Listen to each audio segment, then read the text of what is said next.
मोहाली और चंडीगढ़ बॉर्डर पर पिछले 1 महीने से कौमी इंसाफ मोर्चे की तरफ से सिख कैदियों की रिहाई की मांग को लेकर एक लंबा और बड़ा प्रदर्शन किया जा रहा है। जैसे जैसे दिन गुजर रहे थे वैसे वैसे लोग इस मुहिम से जुड़ भी रहे थे। एक रिस्पॉन्स की हम बात करें तो लगातार ही उन्हें पंजाब के लोगों का एक अच्छा सपोर्ट देखने को मिल रहा था। इस कड़ी में हम कह सकते हैं कि लगातार अलग अलग प्रोटेस्ट अलग अलग तरीके से प्रदर्शन किए जा रहे थे, जहां पर हम कह सकते हैं कि पिछले संडे की हम बात करें तो उनकी तरफ से बकायदा पूरे मोहाली का एक मार्च भी निकाला गया। तो ये हम कहें कि पिछले 2 दिनों से बकायदा 31 हम कह सकते हैं कि लोगों का चयन किया था जो चंडीगढ़ की तरफ सीएम के घर जाने का प्रयास कर रहे थे। तो वहीं आज का प्रदर्शन हम कह सकते हैं कि अचानक से उग्र हो गया। जी हाँ, मैं उग्र वर्ड का इस्तेमाल कर रहा हूं क्योंकि बिल्कुल एक पीसफुल प्रोटेस्ट जो एक लंबे समय से पीसफुल तरीके चल रहा था, आज अचानक से एक उग्र हो गया।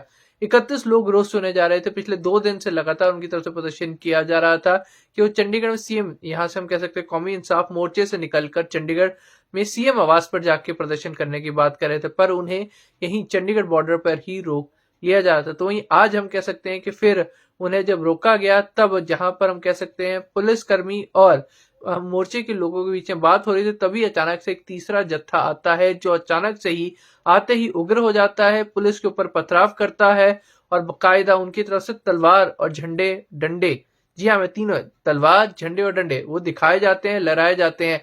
पुलिस उनको रोकने के लिए पहले लाठीचार्ज करती है और साथ में वाटर कैनन का भी प्रयास करती है, पर उसके बावजूद भी जो प्रदर्शनकारी हैं वो नहीं डरते हैं और वो खुद पुलिस पर हमला कर देते हैं। जी हाँ, इसमें हम कह सकते हैं काफी पुलिसकर्मियों को चोट आई है। बकायदा उसके बाद हम कह सकते हैं कि बैरिकेड तोड़ दिए गए। एक हम कह सकते हैं चंडीगढ़ में एंट्री कर दी गई, वहां पर उनकी तरफ से जितनी भी पुलिस की गाड़ियां मौजूद थी उसको तोड़ा गया। जी हाँ, वहां पे जितनी पुलिस की गाड़ी थी उनके ऊपर जो भी प्रदर्शनकारियों के हाथ लगे उन्होंने उसको तोड़ा और वहीं पुलिस कर्मियों के ऊपर लगातार हमले भी हुए। इसके बाद हम कह सकते हैं कि चंडीगढ़ पुलिस हरकत में आ चुकी है। हम कह सकते हैं मौके पर तुरंत सीनियर ऑफिशियल पहुंचे, उन्होंने चंडीगढ़ में धारा 144 लगा दी है, पर जो प्रदर्शनकारी बैरिकेड तोड़कर गए थे वो वापस आ गए। जी हाँ, कौमी इंसाफ मोर्चे के सीनियर हम कह सकते हैं जो लीडर्स हैं उन्होंने बार बार अपील की, किसी तरह से प्रदर्शनकारियों को शांत किया और उनको वापस लाया गया। जब प्रदर्शनकारी सीधे तौर पर कह रहे हैं कि उनको रोकने के चलते इतना उग्र प्रदर्शन किया, तो वो कहीं ना कहीं सवाल करता। पर यहाँ पे हम देख सकते हैं चंडीगढ़ पुलिस की तरफ से उनको रोकने के लिए जहां पहले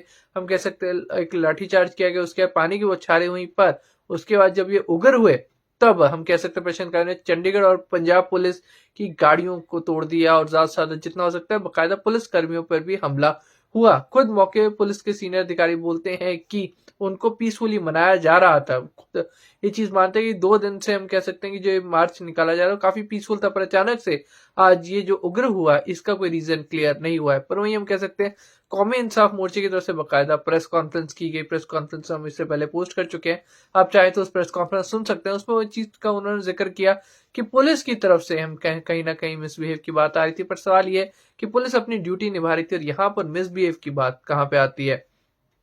तो लगातार अब खबरें सामने आ रही, पुलिसकर्मी कहीं जख्मी हुए। तो वहीं हम कह सकते हैं कि मोर्चे के लोगों की तरफ से एलिगेशन लगाए जा रहे हैं कि ये बाहर से लोग आए थे, ये जानबूझकर, क्योंकि पिछले 1 महीने से एक पीसफुल तरीके से प्रोटेस्ट चल रहा था, तो सीधे तौर पे हम कह सकते हैं कि माहौल बिगाड़ने की कोशिश की जा रही है। पर अब हम कह सकते हैं माहौल बिगड़ता है या नहीं है ये तो हम कह सकते हैं कि आज धारा 144 चंडीगढ़ में लग चुकी है, सीनियर ऑफिशियल्स खड़े हैं, पुलिस की संख्या बढ़ा दी गई है। अब ये सिर्फ टाइम ही बताएगा कि क्या इससे सीधे तौर पे हम कह सकते हैं मोर्चा रिकवर करेगा, क्योंकि देखिए एक हम माहौल बन रहा था, सीधे तौर पे हम कह सकते हैं कि धीरे धीरे एक इम्पैक्ट पड़ रहा था, लोग आ रहे थे, लोग जुड़ रहे थे और एक पॉजिटिव ऑल ओवर हम कह सकते हैं एक मिला जुला रिस्पॉन्स देखने को मिल रहा था। पर अब आज की घटना सीधे तौर पे हम कह सकते हैं जहां पे पुलिस को लाठीचार्ज करनी पड़ी, वाटर कैनन चलाने पड़े, पर वापसी में हम कह सकते हैं उनकी गाड़ियां तोड़ दी गई, बैरिकेड तोड़ दिए गए, चंडीगढ़ में फोर्सफुल एंट्री हुई। क्योंकि देखिए शुरू से ही कौमी इंसाफ मोर्चा ये चीज कहते नजर आ रहा है कि हम एक पीसफुल प्रोटेस्ट कर रहे हैं और जब तक हमारी मांगे पूरी नहीं होती तब तक हम पीसफुल तरीके से प्रोटेस्ट